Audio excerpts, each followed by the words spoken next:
કૌશલ્ય વિકાસ માટે કાર્યરત આઈસેક્ટ સંસ્થા દ્વારા આયોજિત કૌશલ્ય યાત્રા અંતર્ગત અંકલેશ્વરના મા શારદા ભવન ટાઉન હોલ ખાતે કાર્યક્રમનું આયોજન કરવામાં આવ્યું હતું। કૌશલ્ય વિકાસ માટે કાર્યરત આઈસેક્ટ સંસ્થા દ્વારા 6 ઓક્ટોબરથી કૌશલ્ય વિકાસ યાત્રા 2025નો પ્રારંભ કરાયો છે।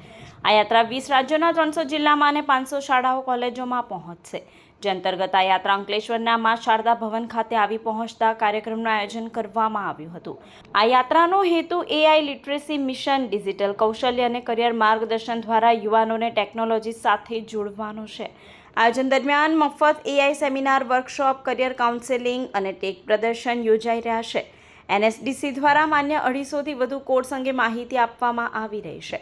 વિકસિત ભારત 2047 માટે યુવાનોને સક્ષમ બનાવવાના પ્રયાસના ભાગરૂપે આ યાત્રા યોજાઈ રહી છે।